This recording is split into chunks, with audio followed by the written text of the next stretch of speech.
Hello and welcome to another exciting episode of the Full Spectrum D&D podcast. My name is Trey, I am Rungren. and we have some D's to talk about. We're in D&D. We're in the D's of the book we're in. Everybody loves D's, right? You know what? This could go too far. We're on the Derro. The Derro. So, for anybody who doesn't know, Derro are more creatures of the Underdark because there's a lot of Underdark in this book. They are dwarfkin, basically, but not Dwergar. They're kind of... What is a dwarf that lives underground that has given up its desire for society or anything like that and is kind of just like a goblin in many ways? A grumpy Dwergar. Yeah, pretty much. They only focus on survival. They use bone weapons most of the time. They are ragged. They are horrifying to behold, as it says. Cautious and distrustful. We also have a little section here from Mordenkainen himself. Okay. That need to share. That says, mind flayers must be stopped. They have visited horrors on countless worlds, and entire groups of people have been mutated, it's a very different word for the one I read first, by infinite experiments. Such are the Derro. Whenever I've met them, I refuse to fight, no matter how violent they might be. I think of the dwarves they once were, and I must confess that even I have shed tears. Ooh.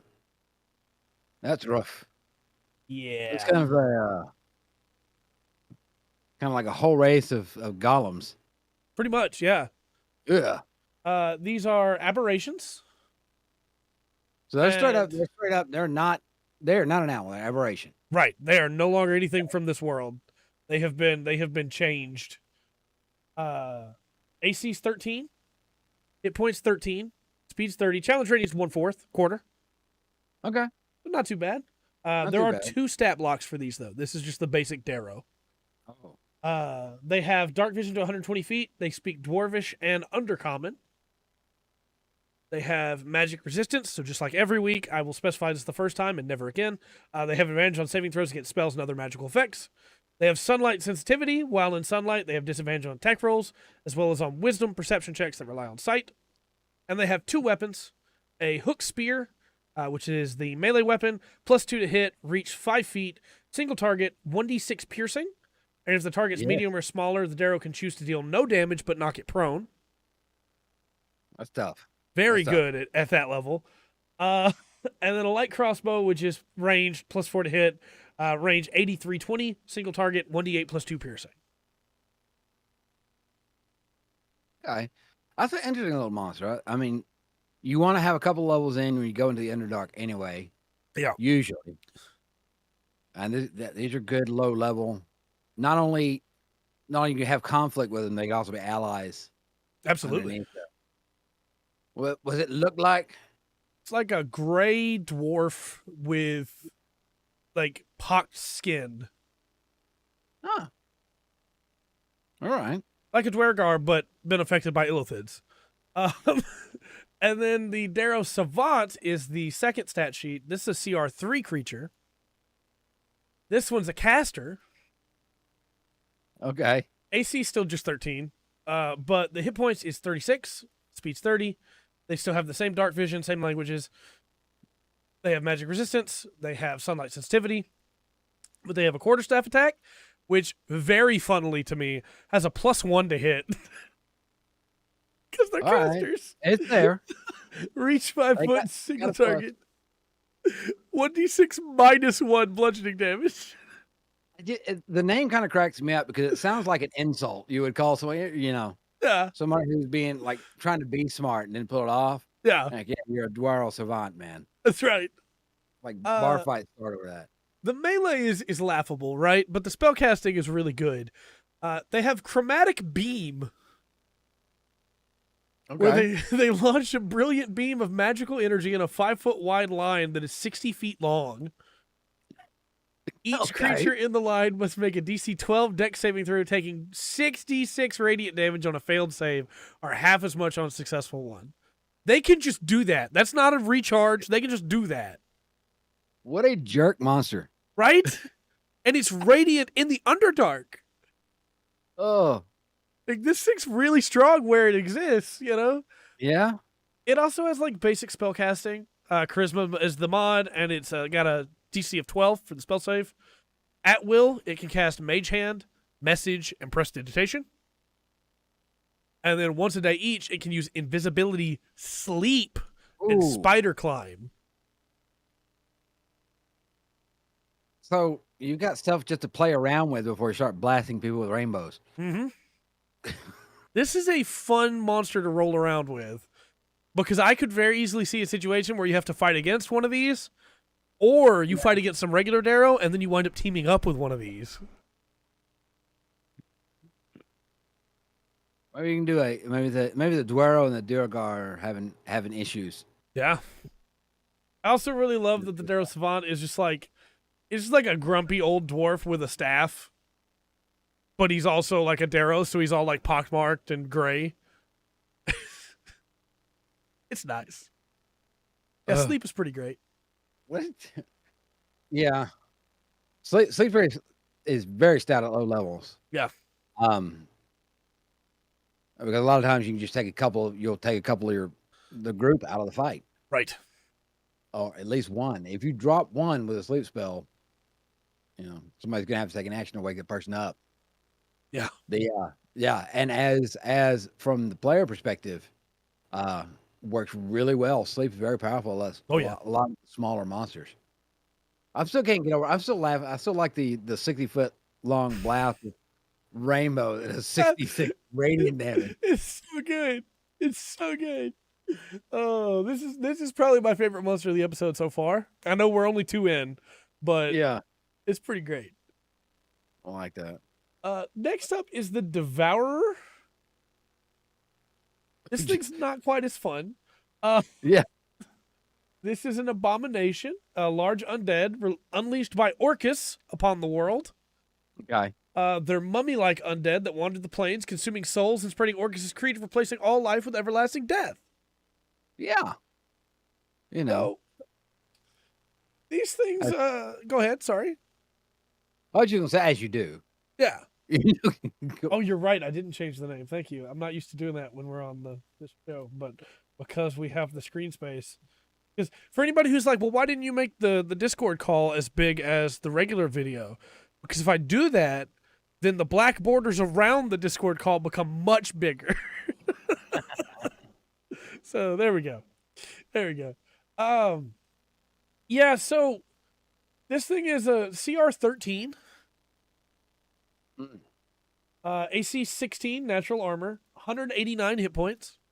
Okay. 30 speed, resistant to cold, fire, and lightning, immune to poison. Dark vision to 120 feet and passive perception to 10. It speaks abyssal and has telepathy up to 120 feet.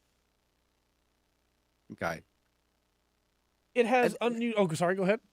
So everything at this level starts getting up here. You start having immune to poison, which is almost pointless. Yeah.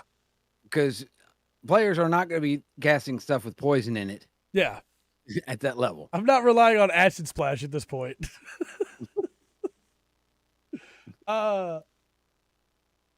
It has the unusual nature. It doesn't need air, drink, or sleep.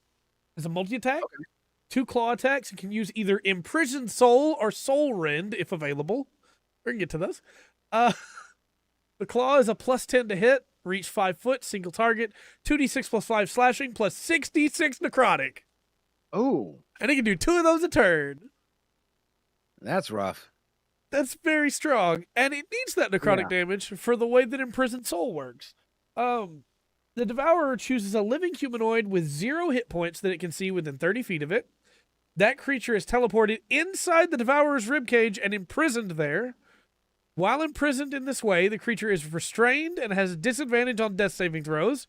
If the creature dies while imprisoned, the Devourer regains 25 hit points and immediately recharges Soul Rend. Additionally, at the start of its next turn, the Devourer regurgitates the slain creature as a bonus action, and the creature becomes an undead. If the victim had 2 or fewer hit die, it becomes a zombie. If it had 3 to 5 hit die, it becomes a ghoul. Otherwise, it becomes a wight. A Devourer can imprison only 1 creature at a time.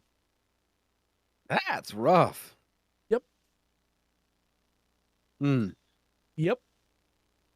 The soul rend. Oh, go ahead. Well, I might give a little more time Right. for the person's soul to get out as a DM. Yeah. That's you have to really think about something if you're going to be that consistent about it, like that hard. It's Right. it's a do or die kind of thing. And I don't know. Now I might back that up with like while you're in there, you can be resurrected Right. while your soul's in there. But that's a rough turnaround real quick Yeah. if you run into this thing at the wrong time. Also, like, we haven't gotten to the whites yet and the ghouls yet that are in the monster manual because we haven't gone back over the monster manual. Zambino's not that hard to deal with, but ghoul and whites both come with like extra problems that they can do. So an already stacked encounter suddenly becomes much harder because you're down a person and now there's a ghoul or a white. Yeah. Yeah. And the ghoul's bad. Yeah. You've got a white going, then there's extra abilities that thing has. Yeah. That's gonna make that fight disturbing. Oh yeah. It also has the soul rend, of course, which recharges on a 6 or instantly if it imprisons soul and eats them. The Devourer creates a vortex of life-draining energy in a 20-foot radius centered on itself. Each creature in that area must make a DC 18 con save, taking 8d10 necrotic on a failed save or half as much on a successful one. Man. Make resilience, constitution good again. Yeah. Seriously, think about that if you're dealing with these. And this thing's CR 13. I guess maybe because if it doesn't get anybody down, there's not a problem. Right. And it doesn't have that much HP, really. 189 is not that bad for a level 13 party. Yeah. So if it doesn't get anybody down, there's not a problem. If it somehow takes somebody down, that's when it's going to get bad quick. Yep. The fight's about to swing. I think so. Next up, we have my new favorite of the episode.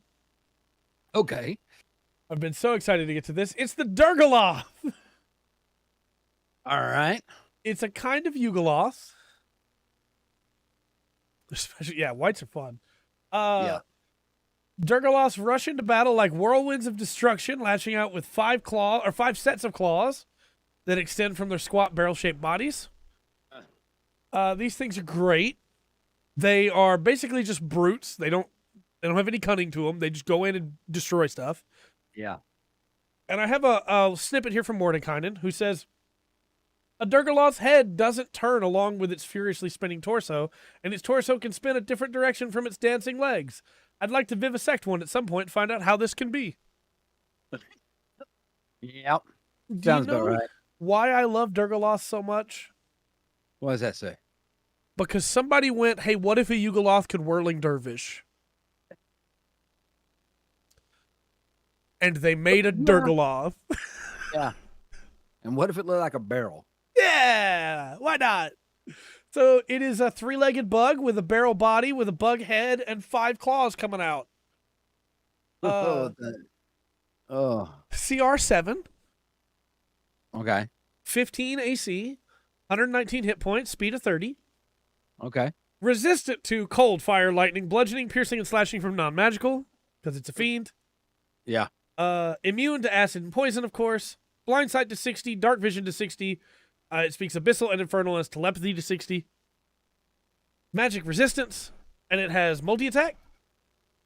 The multi-attack is 2 claw attacks, and the claws are +6 to hit, which is pretty good for CR7. Yeah. Reach 5 foot, single target, 2d8 + 3 force damage. That's rough. Yeah. Then it has, man, I love this creature. It has flailing claws, which recharges on a 5 or 6. It dervishes. It moves up to its speed in a straight line and targets each creature within 5 feet of it during its movement. Each target must succeed on a DC 14 dex save or take 3d12 + 3 force damage. Ooh. Just go through like a buzzsaw. Yep. Oh man. This is kind of like I think getting to use that is going to be kind of like the double jump in checkers. Yeah. Like, it's awesome when you get to do it, but it's got to be you've got to get everybody in an exact line. That's right. If they're not, it's not going to work. That's right. But with telepathy, if you have a couple of these, you can do it. You can really work around a lot. Yeah. Yeah. It also has spellcasting, which really surprised me. I didn't expect that. Because Yugoloths have very basic spellcasting already, and this is a brute version of Yugoloth. Yeah. But the spells do kind of make sense. It's Charisma's the mod, and then a DC 10 spell save, and it can cast Darkness and Fear at will. Yeah. That does make sense. Then it can also teleport. Pretty terrifying. Ooh. It can just teleport 60 feet. Just cause? Yeah. Everything teleports now. That feels really out of place here, going to be honest, but I'm not going to complain about it. That can lead to some really fun setups. Yeah. Teleport behind the party, move 30 feet. Yes. Oh, I get the joke. At will. Ho, ho, ho. Yes. Ho, ho, ho. So yeah, that's the Durgaloth. That's the Dervish at Yugoloth. I'm very excited for this next section. Okay. All right. Because this next section is dinosaurs. Okay. Just gives you a group. Yep. We get a handful of quick stat blocks for dinosaurs. Okay. The Brontosaurus is first. AC 15, 121 HP, 30 feet. Has a stomp, which is a +8 to hit. It's challenge rating 5, by the way. +8 to hit at challenge rating 5. Yeah. Reach of 20 feet because it's a gargantuan beast.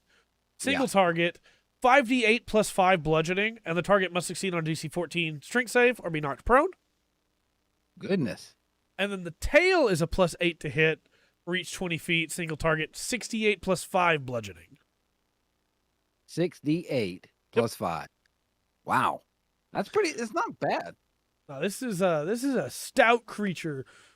It should be. I think that stat block works. I think so too.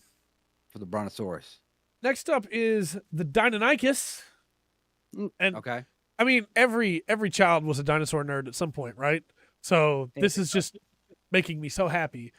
The Deinonychus has challenge rating 1. Okay. AC 13. 26 hit points, 40 speed. Yeah. Quick little guy. It has a pounce. If it moves at least 20 feet straight towards a creature and then hits it with a claw attack on the same turn, the target must succeed on a DC 12 strength saving throw or be knocked prone. And if it's knocked prone, the Deinonychus can make 1 bite attack against it as a bonus action. Well, but just with what we've got in the monster manuals and what you give me here, you can really run like a, what is it, Craven? Yeah. Not Craven the Hunter. Who is it? Turok. Yeah, you can do a Turok easily. Yeah. You got a few more to go over, right? Yeah. Oh yeah. Sweet. I've got 1, 2, 3, 4, 5 more to go after this. So, the Deinonychus also has multi-attack at challenge rating 1. Okay. It can make 1 bite attack and 2 claw attacks, which is a lot of attacks. That's a lot. Yes. You're not gonna want to throw a party of these at a party at level 1. You're gonna want to run just like one of these. The bite is +4 to hit, single target, reach 5 foot, 1d8 +2 piercing.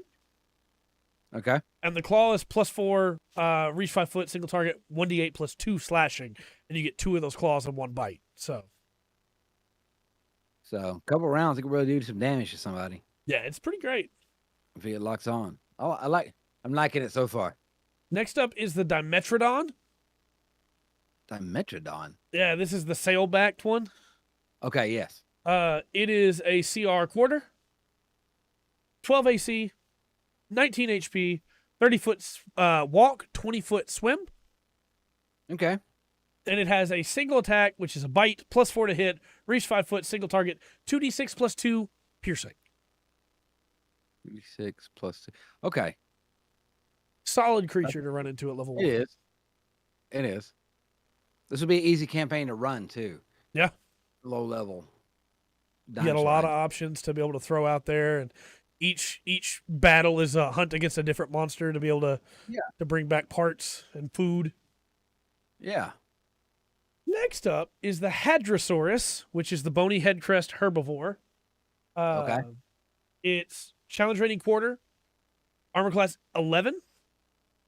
I would have liked to have like a special thing of where if you hit it on the head, the AC is like 18, you know? But it's fine.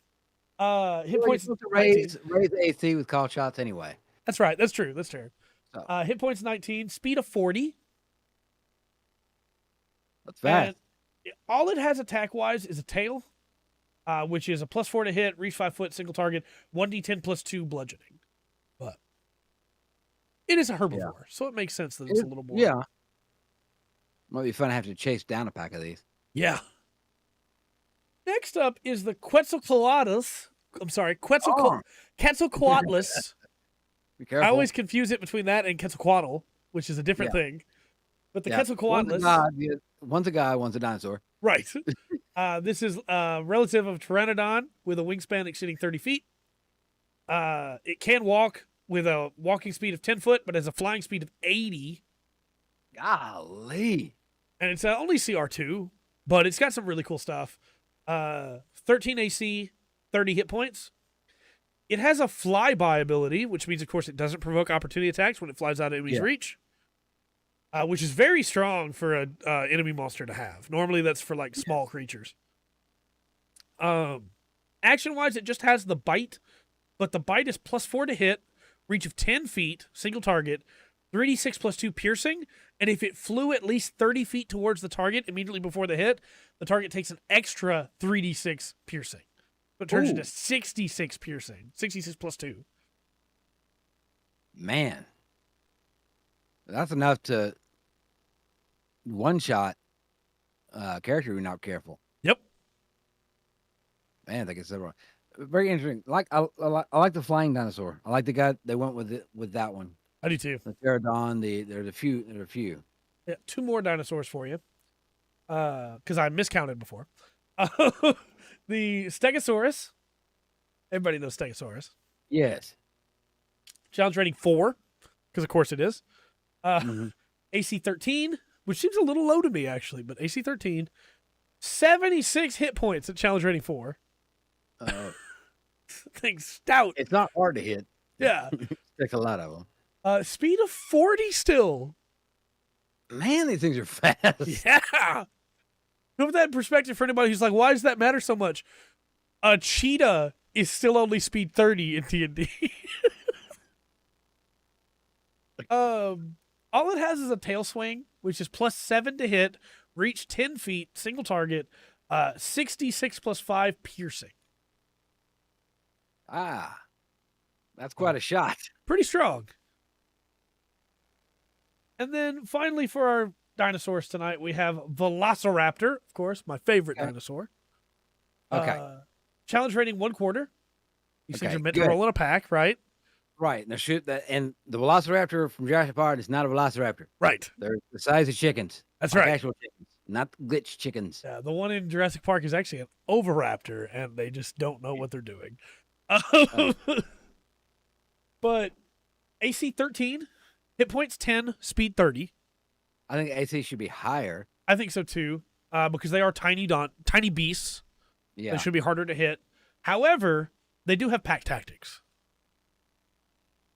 Ugh.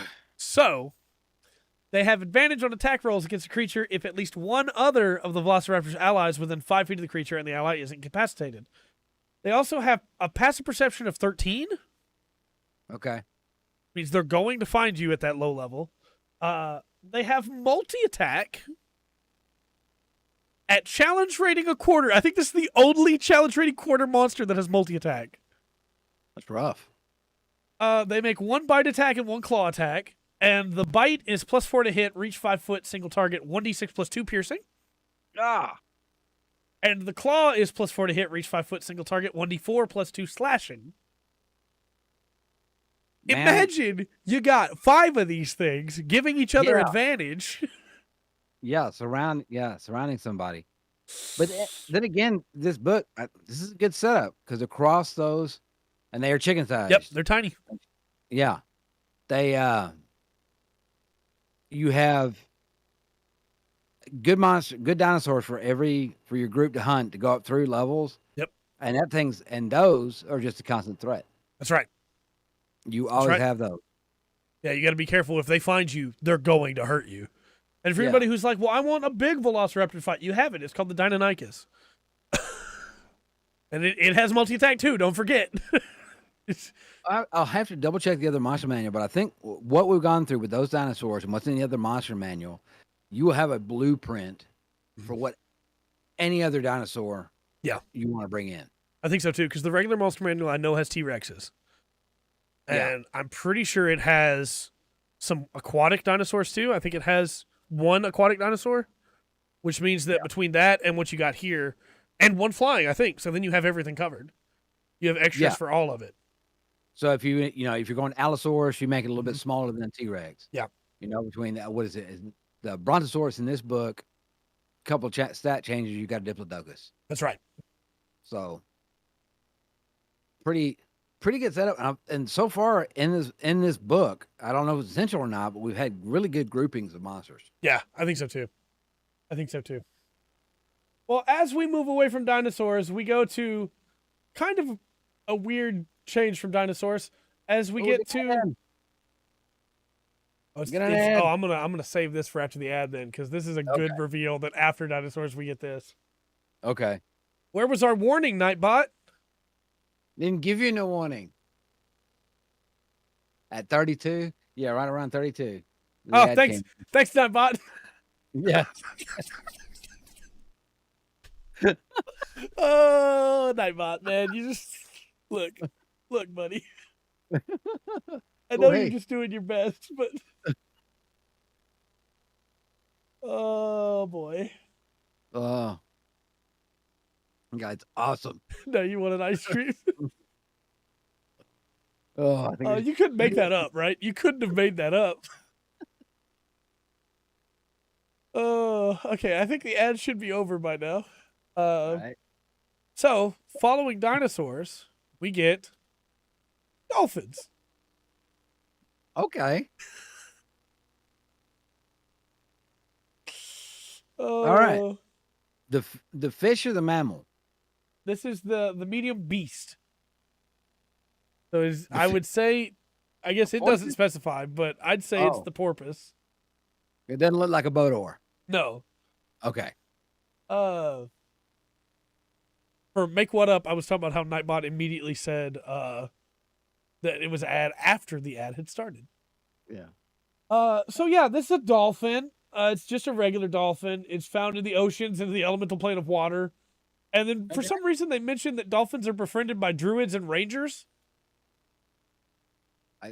Give it some lore, I guess. I guess so.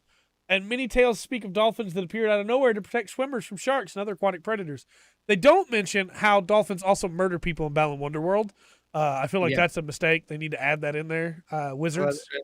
Look, you may not want to study the true history of dolphins and go in depth on them. That's very true. That's very true. One thing you might want to keep your ideals, keep your dreams. That's very true. Right on that. So the dolphin is challenge rating 1/8, of course.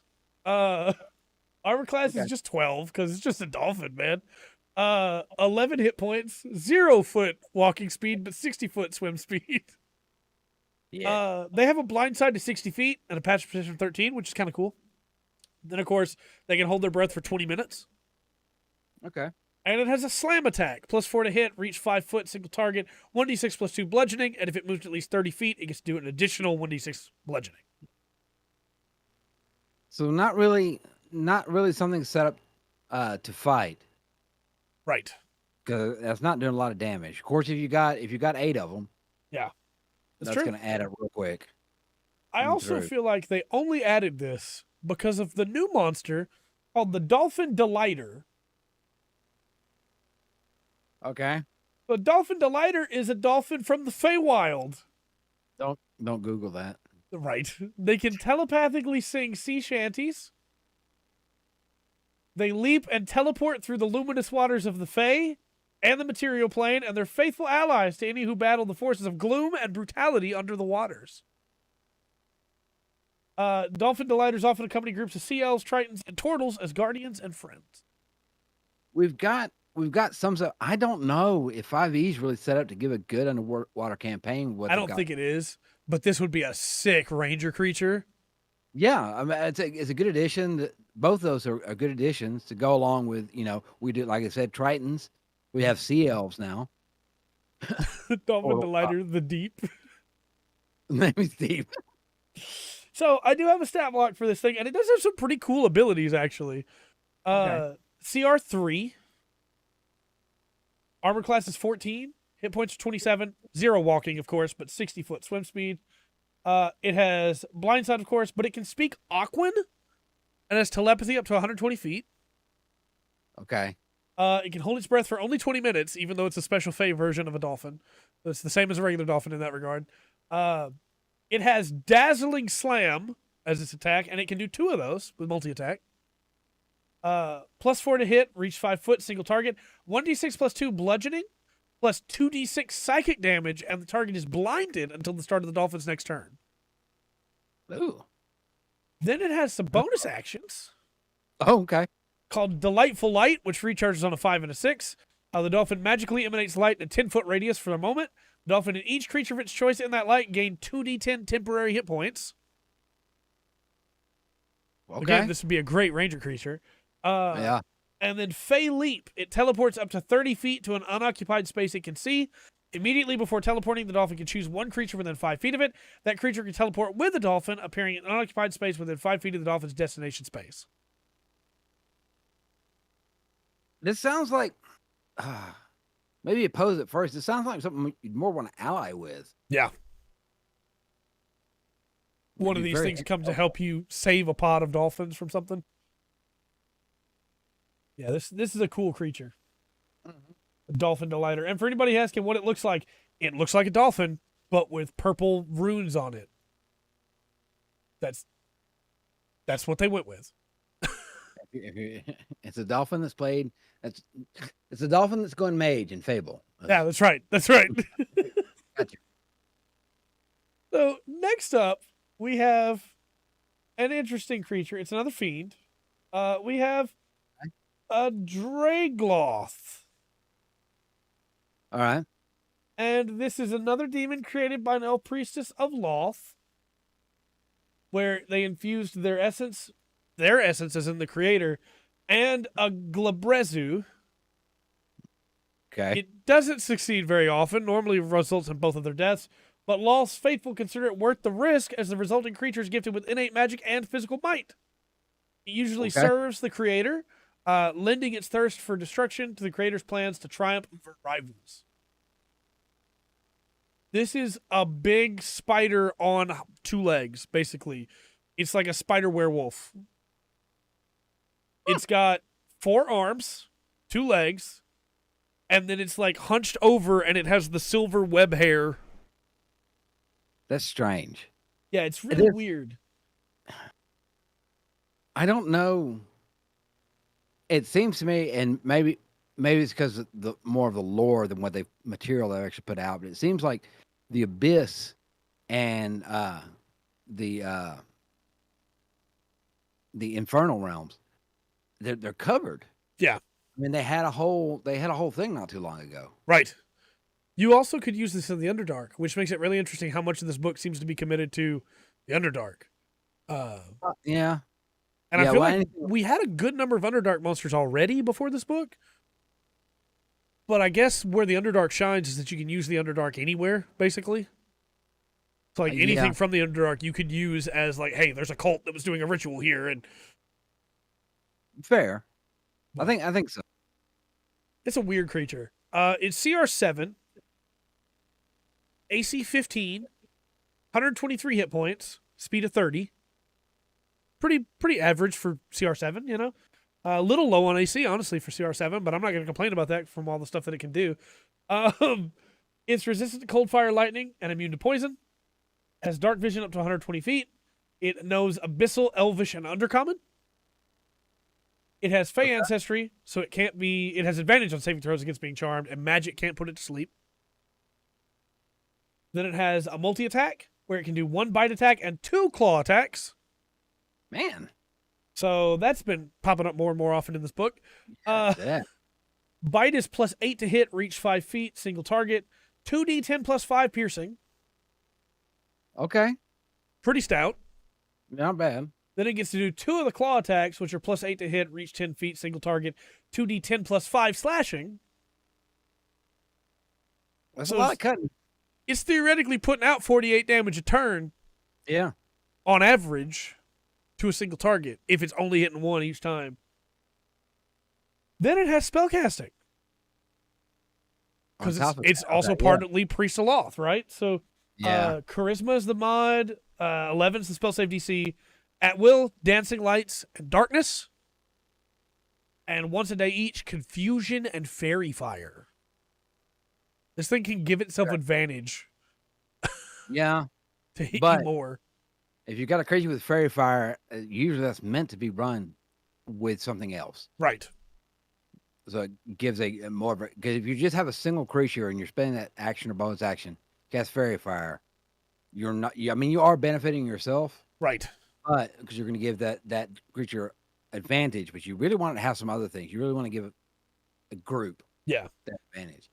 It's also really interesting to me that this thing is supposed to be the fusion of a Priest of Loth and a Glabrezu, and it's weaker than a Glabrezu. So, like, fusing with a Priestess of Loth actively makes it weaker. Yeah, but I guess it dilutes the demon essence. But it's got more spellcasting. Yeah, it's got more spellcasting for sure. Glabrezu doesn't have any of that, so.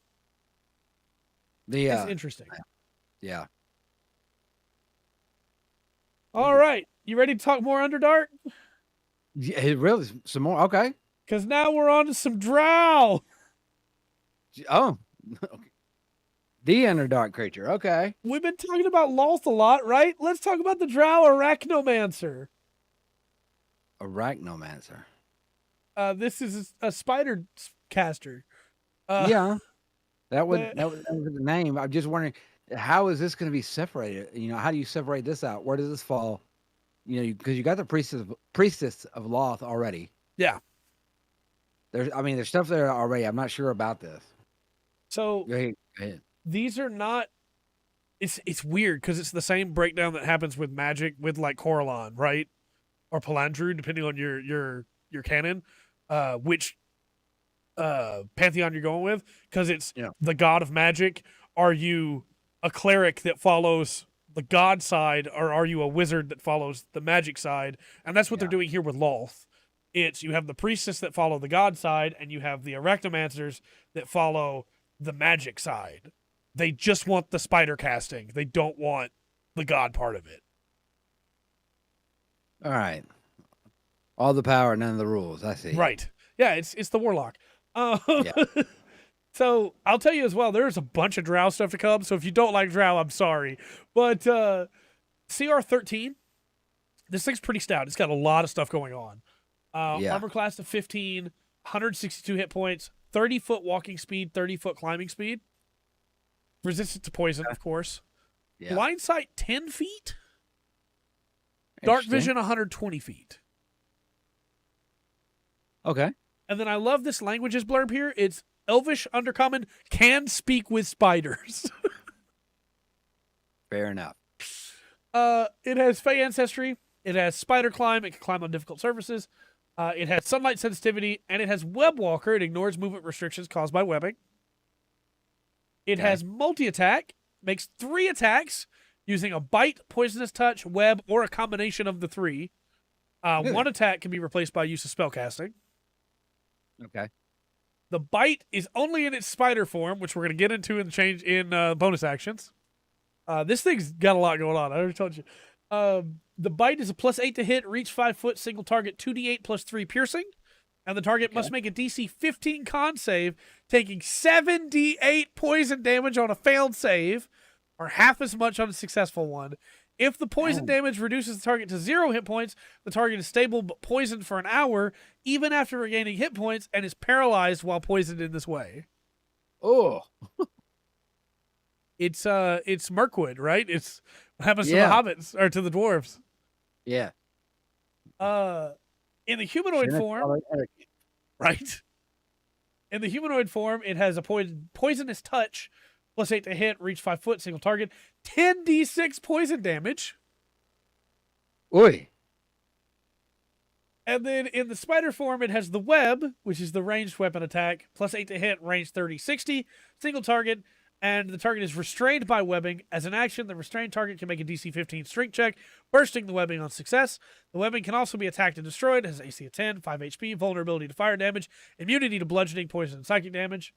Then it has spell casting, which is it casts one of the following spells. Intelligence is the mod, and 17 is the save. Oh. At will, dancing lights, and mage hand. Oh, you can have some fun with that. Oh, yeah. And once a day each, darkness, dispel magic, etherealness, fairy fire, fly, insect plague, and invisibility. Oh my gosh. And it has a bonus action, change shape, which recharges after a short or long rest. The drow magically transforms into a large spider, remaining in that form for up to an hour, or back into its true form. Its statistics other than its size are the same in each form. It can speak and cast spells while in spider form. Any equipment it's wearing or carrying in human form melds into the spider form. It can't activate, use, wield, or otherwise benefit from any of its equipment. It reverts to humanoid form if it dies. Oh. What a creepy thing, man. Right? Oh, dude. And it's so strong. Yeah. Like, I know it's CR13, but it's CR13. Being able to throw out 66 or 10d6, I'm sorry, poison damage 3 times a turn? Yeah. That's technically if you just roll 10s, that's 180 damage in one turn. What? Well, hopefully your tank of the party is up there to pass that Constitution save. Yeah. For sure. Because that's really stout. Yeah.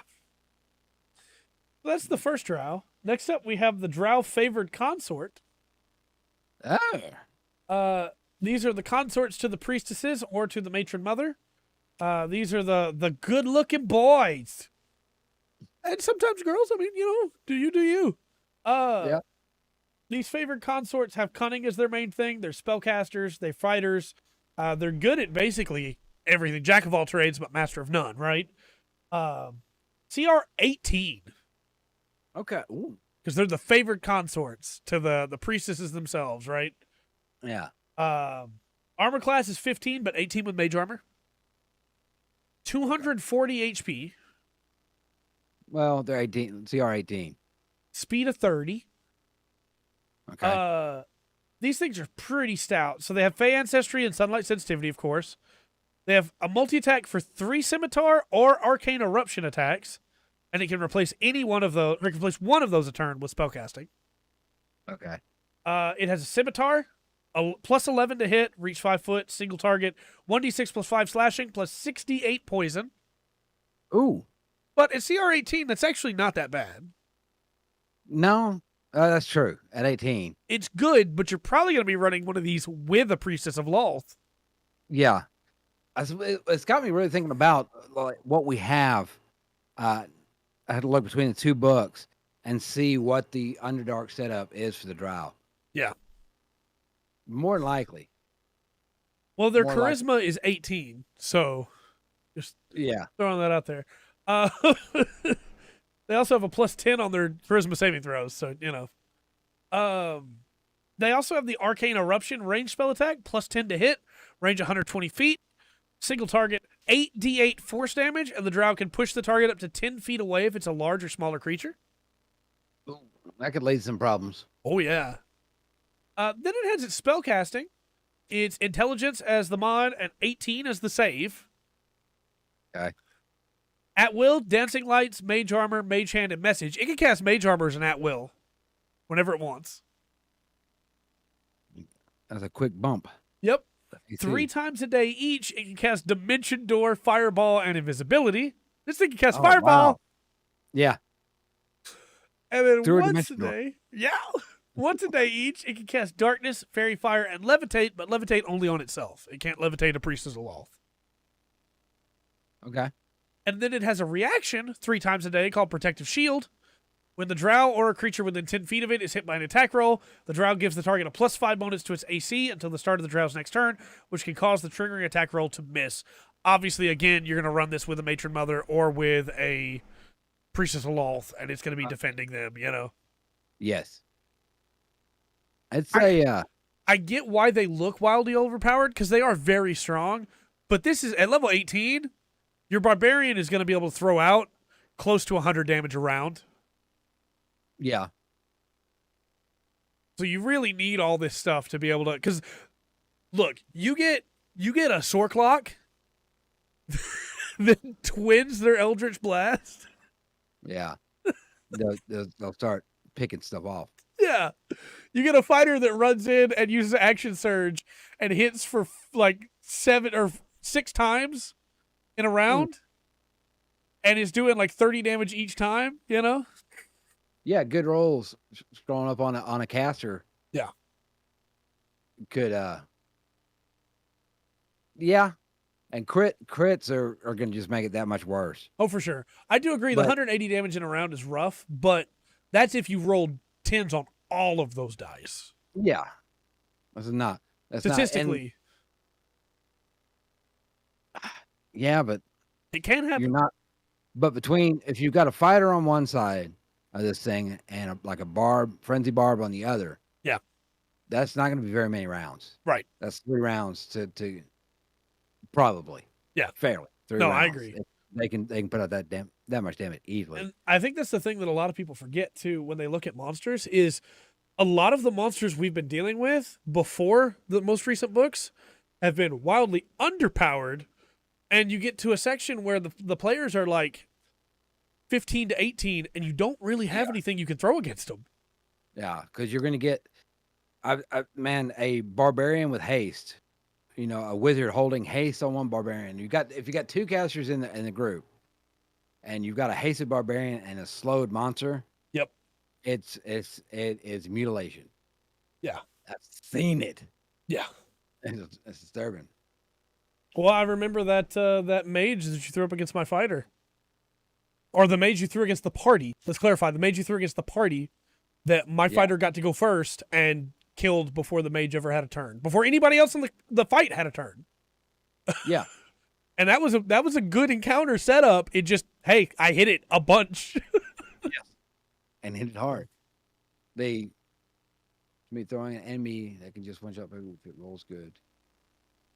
Well, yes and no. I still think we'll have to run some of these new monsters. Yeah. But a lot of times, especially if you're going by the D&D's challenge rating, let's say if I have, let's say, a 12 monster and I throw 4 and I'm throwing that monster against a group of 4 12s. Yeah.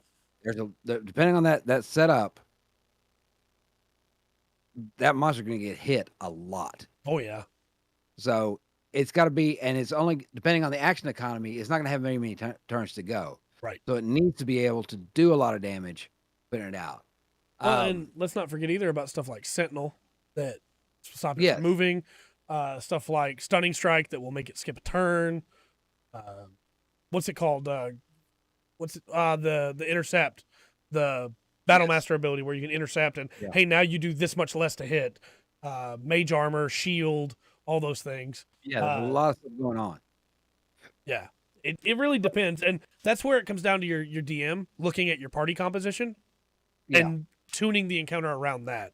And I do think that, hey, maybe 10d6 damage 3 times is rough. That maybe should be tooled a little bit better. Yeah. But also, though, things that have like a one-shot ability, I'm going to have something in the story of why they have that. Yeah. I think maybe the perfect one that's built in is Banshees. Yeah. The Banshee Scream has the ability to wipe out the party. Yeah. But it's going to be something that the party knows going in. That's right. Should. So next up, we have, as we stair-step around here, we have the Drow House Captain. This is the guy that, hey, he's in charge of taking care of the house itself. He's not as good as the favored consort, but he's good. He's a good fighter. CR 9. AC 16, 162 hit points, 30 HP, or 30 speed. Sorry, 30 HP. Okay. Fey Ancestry, Sunlight Sensitivity still, multi-attack, 2 scimitar attacks, and 1 whip or hand crossbow attack. The Scimitar is a +8 to hit, reach 5 feet, single target, 1d6 +4 slashing, +4d4 poison. Solid. Yeah. Then you have the Whip, which is +8 to hit, reach 10 foot, single target, 1d4 +4 slashing. Interesting. And the Hand Crossbow, +8 to hit, range 30, 120, single target, 1d6 +4 piercing, and the target must succeed on a DC 13 con save or be poisoned for an hour. If the saving throw fails by 5 or more, the target's also unconscious while poisoned in this way. The target regains consciousness if it takes damage or if another creature takes an action to shake it. I hope we see some more of the if they make it by 5 or more, if they fail it by 5 or more type things in some of these creatures. Those are always very cool. I think this guy to me is somebody I'd have in my head. Yes, he can do all these things, but this is going to be somebody the players are interacting with. Yeah. For me. You're deep in, now you're going to have to play houses, right? Yeah. That's going to be that type of campaign. I don't really see the big point unless he's just wanting to prove a point in the story of using this as something to take on the characters. Yeah. The only way I can see it is if you're physically assaulting a house, and this house captain is going to come to defend it. But yeah, it does have spellcasting as well. Charisma is its spell mod, and 13 is the save. At will, it can cast Dancing Lights, and then 1 per day each. Darkness, Fairy Fire, and Levitate, self only. It has a battle command as a bonus action. Choose 1 creature within 30 feet of the drow that the drow can see. If the chosen creature can see or hear the drow, that creature can use its reaction to make 1 melee attack or to take the dodge or hide action. Okay. Pretty good. You can burn up a reaction. And then it has a parry reaction. It adds 3 to its AC against 1 melee attack roll that would hit it. To do so, the drow must see the attacker and be wielding a melee weapon. Yeah. This could be, I picked this guy being kind of the snotty swordsman. Yeah. You know, I will beat you with skill and use it, but you were using that parry quite a bit. Yeah. That's weird. Also, I want to clarify. I went back and looked at the multi-attack on the Arachnomancer because of what we were just talking about. Yeah. And the exact wording is the drow makes 3 attacks using Bite, Poisonous Touch, Web, or a combination of them. So maybe that doesn't mean 3 Poisonous Touch? Yeah, maybe you can do it once and you're going to have to mix it. Then you have to bonus action and do the other 2 attacks. Okay. So just throwing that out there. Just every DM's going to run that different, I'm sure, but just throwing that out there. Possibly. We also have a little thing here from Tasha about the house captain. It says, house captains will do anything to protect their family, whether that's their burst house or the platoon of scrappy rebels. I'd do anything for my sometimes infuriating mother and for my chosen family, so I admire their dedication. They're house carls. Now we have 2 more drow, and I feel like by the time we finish covering those, that'll be the episode. Okay. We have the Drow Inquisitor, and these have a special variant where, hey, these Inquisitors worship the Spider Queen, of course, and they are the treacherous Inquisitors that go to hunt out the treachery, right? They will betray anyone for Loth for the sake of finding those that would betray Loth, which is the inherent, you know. Nobody expects the Spanish Inquisition. Right. However, there's a variant of them that are able to summon Yoclaws from the Monster Manual. Yeah. Which once per day, the drow attempts to magically summon a Yoclaw. With a 50% chance of success, if the attempt fails, it takes 1d10 psychic damage. Otherwise, the summoned demon appears in an unoccupied space within 60 feet of its summoner, acts as an ally of its summoner, and can't summon other demons. It remains for 10 minutes, or until its summoner dies, or until the summoner dismisses it. Okay. So, pretty cool. These Inquisitors are CR 14. Yeah. AC of 16. Hit points of 149. And 30 speed. Pretty stout. Yeah. They have the immune to frightened condition. You cannot frighten them. And they have a passive perception of 20 because they're Inquisitors. You're not getting buy anything of them. Keep that in mind. They can discern lies. This drow discerns when a creature in earshot speaks a lie in a language the drow knows, which are Elvish and Undercommon. Okay. They have Fey ancestry and sunlight sensitivity, of course. Which, again, just a reminder, sunlight sensitivity is they have disadvantage on attack rolls while they're in sunlight. So any of the things we mentioned get disadvantage if you fight them in the sunlight. Right. So they have 3 Deathlance attacks as a multi-attack. However, unlike all the other ones, they don't get to supplement one of their attacks with spellcasting. If they want to use their spellcasting, that's their action instead. Oh. I feel like that's to balance out how good this is. All right. It's a +10 to hit. Reach of 5 foot, single target, 1d6 plus 5 piercing. Doesn't sound that bad. Plus 48 necrotic damage. The target's hit point maximal is reduced by an amount equal to the necrotic damage taken, and this reduction lasts until the target finishes a long rest, and it dies if it hits 0, of course. Then they have a bonus action called Spectral Dagger, recharged after a short or a long rest. The Drow conjures a floating spectral dagger within 60 feet of itself. The Drow can make a melee spell attack, +10 to hit, against one creature within 5 feet of the dagger. On a hit, the target takes 1d8 plus 5 force damage. The dagger lasts for a minute. As a bonus action on later turns, the Drow can move the dagger up to 20 feet and repeat the attack against one creature within 5 feet of the dagger. Spiritual weapon. Yeah. Yeah. Man, if I was going to have these in a campaign, it's going to have to be a really thought out one with yeah. And I think that's really, you're going to have to do that if you really want to capture the Drow kingdom, right? Yeah. You're going to have political intrigue and people playing politics and things like that. I think so too. So these guys add a really interesting twist. They also have spellcasting. Charisma's the mod, 18's the save. At will, dancing lights, detect magic, message, and thaumaturgy. All very good. Yeah. Yeah. You do some cool stuff. Get this once a day spell list. Clairvoyance, darkness, detects thoughts, dispel magic, fairy fire, levitate for themselves only, silence, suggestion, and true seeing. Wow. That's quite a list to just pick something off of. Yep. I could see like, hey, Captain of the Guard to the King is a Drow Inquisitor that defected from the Undercommon. And this guy is here to make sure you don't lie to the king, you know? Yeah. Man. Like, this could be a really cool NPC to have around. I think so. It's, like I said, you're going to have other stuff. Man, this guy would be great to set up as like a Snape-like character. Yep. Where you're never sure of his allegiance. We have 2 more, which are the Matron Mother is next. Okay. This is, of course, the one who leads the house. Matron Mother, for anybody who doesn't know, in Minza Berenzan, the main city of the Underdark that Lolth is in control of, women run the city.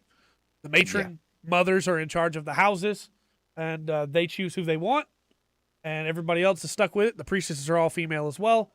That's just how Lolth rolls. And so these women are fierce. Yeah. There's also a special variant of them known as the Mothers of Rebellion, where they've renounced Lolth, and their house has followed them, and they are making a war against Lolth. They also lose abilities from here, which when we get to those abilities in the stat block, I'll mention they lose those.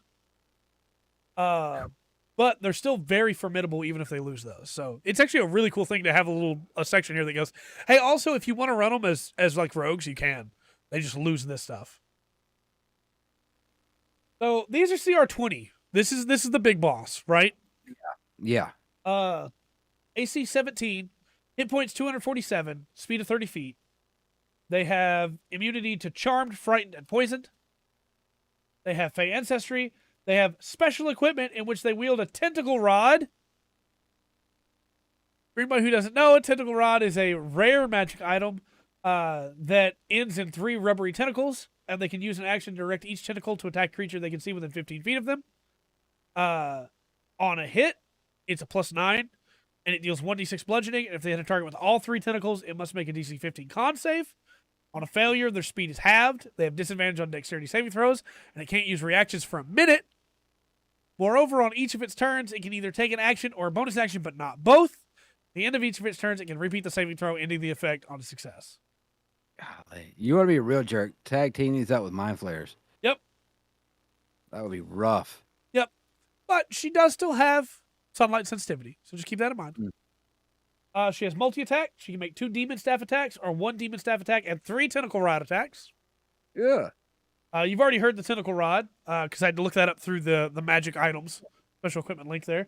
But the demon staff is a +10 to hit, reach 5 foot, single target, 1d6 + 4 bludgeoning, or 1d8 + 4 bludgeoning if used with both hands, plus 46 psychic damage. And they must succeed on a DC 19 wisdom saving throw or become frightened of the mother for 1 minute. Oh, man. That is a high DC. Now, granted, you're going to have some people that's automatic for, but yeah, it's still pretty high. Yeah. Golly. And also have, go ahead. Well, you're not going to face this thing alone, right? This is going to have the captains and the inquisitors around her. Right. Or a favorite consort that is her consort. Yeah. That is defending her. She's got divine flame twice a day. A 10-foot radius, 40-foot high column of divine fire sprouts in an area up to 120 feet away from the drow. Each creature in the column must make a DC 20 dex saving throw, taking 4d6 fire damage and 4d6 radiant damage on a failed save, or half as much as a successful one. Because even though you may not agree with it, she worships a god that gives her power, so she still gets to do radiant damage. Even if I would be the first one to go, hey, Loth maybe shouldn't get radiant damage, but she's still a god. Well, you're either going to go radiant or necrotic. Right. On that, so I think that's maybe a fair trade. They also have spellcasting. The charisma's the mod. Spell save DC's 20. Ooh. At will, command, dancing lights, detect magic, and thaumaturgy. Twice a day each. Banishment, blade barrier, cure wounds, hold person, plane shift, and silence. Once a day each. Clairvoyance, darkness, detect thoughts, dispel magic, fairy fire, gate, levitate, further self only, and suggestion. Oh. Make this thing mean. Yep. Then as bonus actions. Now, it doesn't have either one of these bonus actions if it doesn't follow Lolth anymore. But Lolth's Fickle Favor. The drow bestows the Spider Queen's blessing on one ally she can see within 30 feet of her. The ally takes 2d6 psychic damage, but has advantage on the next attack roll it makes before the end of its next turn. Okay. That's kind of rough. Yeah. Do you want advantage? Not really. Well, now you do. Then Summon Servant once a day. Magically summons a Glabrezu or Yoklol. The summoned creature appears in an occupied space within 60 feet of its summoner, acts an ally of its summoner, and can't summon other demons. 10 minutes till its summoner dies or it's dismissed. Yeah. Then it has legendary actions, because of course it does. The first one of which it can't do if it doesn't follow Loth anymore, which is Compel Demon. An allied demon within 30 feet of the drow uses its reaction to make one attack against the target of the drow's choice that she can see. The other one is Demon Staff. The drow makes one Demon Staff attack. And finally, cast a spell for costing 2 actions, and it can use a free use of spellcasting. Which is what you're probably going to use it for, to be honest. Yeah. I don't know. There's a lot behind that. And I think I would, that's one of those things you need to set up. One of those counters is going to have to be set up. Yep. It also has lair actions. Yeah. Because, of course, it does. Yeah. On initiative count 20, it can take any one of the following actions. Perceive interlopers. It projects her mind throughout her lair, marking any potential threats against her or her retinue. Until initiative count 20 of the next round, hostile creatures within the lair can't become hidden from her and gain no benefit from the invisible condition against her. That's pretty powerful. Yeah. Sorry, rogues. Spectral Web. A glistening spectral spider web erupts from a point the drow can see within 120 feet of her. Each creature within 60 feet of that point must succeed on a DC 19 dex save or be restrained for 1 minute. Creature can repeat the same throw of each of its turns, ending the effect on itself on a success. And finally, Telekinetic Throw. The drow targets one creature she can see within 60 feet of her and attempts to expel it from her presence. Target must succeed on a DC 19 strength save or be flung 2d6 times 10 feet through the air. A creature smashed into a solid object takes 1d6 bludgeoning damage for every 10 feet moved. Released in midair, the creature takes falling damage as normal. Ow! Whoa. That's a cool monster. Yeah. It's damage is going to be not spectacular coming off this monster. Yeah. But the fight should be aggravating or should be interesting. There's going to be a lot going on. Well, it's a perfect example of a controller boss, right? I think so. You banish try to banish one, you throw somebody else. Yep. You control the battlefield. Yep. Meanwhile, her summon demons and her house warden or the Sort of whatever. Yeah. is all there and keeping things up. There's also one more drow that you might want to throw in here, and this will be the last one that we cover for tonight. But it's the final drow of this section of the book, and it's one that I absolutely would throw into that final fight as well, just to really mix things up. It's the Drow Shadowblade. Oh. If you've ever read the Dritz de Werden novels, this is what the guy that gets Dritz out of, spoilers, I guess, for the oldest D&D books in existence. The guy that gets Dritz out of Beridzan, he's a Shadowblade. There's a variant version of these two, which has the ability to summon a Shadow Demon. Works exactly the same as the variant that can summon a regular demon. Shadow Demons are pretty great. It's a challenge rating 11. 17 AC, pretty high for challenge rating 11. Yeah. 150 HP and 30 feet speed. These guys are like the sword fighters, right? They're the sword masters of Minza Berinzan. Okay. These are the ones that they train by throwing them into their version of the Colosseum and have them murder each other all day. These are the rank and file that become elites. They're pretty stout. They have Devil's Sight, so magical darkness doesn't impede their dark vision. They still have Fey ancestry and sunlight sensitivity, but they have multi-attack for 3 Shadow Sword attacks, one of which can be replaced by a hand crossbow, I'm sorry. This is where it gets really cool. The Drow can also use spellcasting to cast darkness for free. Oh. That Devil's Sight's going to be interesting. And at CR 11, 3 attacks? So, Shadow Sword is a melee or ranged attack. +9 to hit, reach 5 foot or range 30-60, single target, 7d6 plus 5 necrotic. Oh, man. This is a boss monster at level 11, and it's a tough one. Yes. Yeah. The hand crossbow is a +9 to hit, range 30, 120, 1d6 plus 5 piercing damage, and the target must succeed on a DC 13 con save or be poisoned for an hour. Works exactly the same way as before. If the saving throw fails by 5 or more, it's unconscious while poisoned in this way. Pretty cool.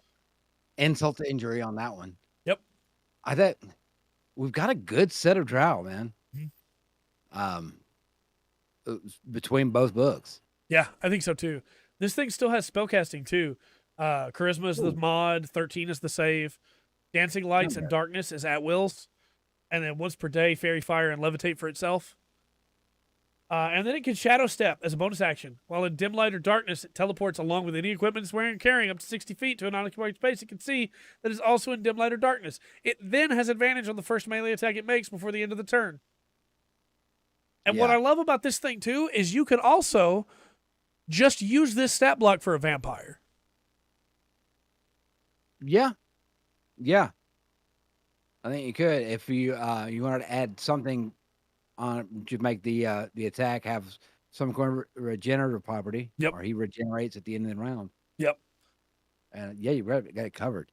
I love the Shadowblade. I think it's my favorite of the Drow. Not my favorite monster we covered tonight, but my favorite of the Drow. The Shadowblade is just a really cool monster. It's very strong, but it doesn't have a lot of health. Its AC is pretty good, but it doesn't have a lot of resistances. Its saving throws are Dex Con Wiz, which means it doesn't have anything for Int, anything for Strength, really. You're gonna be able to knock this thing down. It doesn't even have Charisma, so like you're gonna be able to knock this thing down. But it working with a matron mother. Yep. Or the backup for a couple of the guards, the captains. Yep. I think it works out really well. Oh yeah, this could be a really, really cool final boss fight with one of each of these in that final boss fight with the matron controlling them. Yeah. Because your players are going to have to worry about the control on the battlefield. Yep. The god, and then you've got just a shot you can take. Yep. That's gonna hurt if it hits you. So next week we'll get into the Dwergar. Okay. And we should be able to finish off the D's next week. And then we'll get into the E's. Well, this week's show was an Underdark show, unintentionally. Yeah. But yeah, you could, man, everything in that hour for to run a decent Underdark campaign. Oh yeah. Also, spoilers. There's only 5 E's, so we might also cover E's next week. We're gonna get into that for a little while, where there's only like a handful. But yeah, I think the Drow are really good. Before we sign off here, what was your favorite monster we covered tonight? I think the Derro Savant. Yeah, Derro Savant's very good. I mean, just this grumpy rainbow bright thing. Just... Yep. For me, it's the Durgaloth. Yeah. Yeah. Let's Dervish, man. I miss Whirling Dervish. Miss when that was an actual ability barbarians had, was the ability to Whirling Dervish. Yeah. Let me spin. Yeah, right. Yeah, that should be something. That should be a barbarian that has that. The frenzy barbarian needs to be rigged to do that. Or let me have a special subclass, like barbarians have the dwarf one. Let me have a special subclass for Warforged where they can dervish by spinning on their legs. Well, we got we got Battle Rager. We need something, on the opposite side of that. Yeah. So it's not the armor, it's weapons. Or just give me a Whirling Dervish. Yeah, I'm there. Let's do that. Could give me a Dex-based barbarian. That'd be a really cool way to mix it up. Dex-based barbarian subclass that gets the dervish, and then you can do like elf barbarians that are lithe and throwing that out there. Wizards, or you could give me a dervishing class. Give me a swordmaster class that like they don't, or something like that. Find out a good name for it. I don't know. You're smart, but like it can dervish. You got the Kensei class. Yeah. So you could put that, which was a weapons master. Yeah. Let me put that underneath there. We might figure this out. All right then. Next week, we're gonna get into Dwergars, so please look forward to that. Anybody that doesn't know what Dwergars are, I think you're gonna be surprised because it's still Underdark stuff, but it's also Underdark stuff that could easily be done above ground. Because the Dwergars are leaving the Underdark, maybe you got a lot of options with that when it comes to running it. So, okay. Until next time, though, don't forget we'll be back Monday with MMO Mondays, Tuesday with the regular podcast, next Thursday with the Dwergar. I've been Trey. I've been Rungan. And we've been the Full Spectrum D&D podcast. Remember to always enjoy the full spectrum. D&D. As off.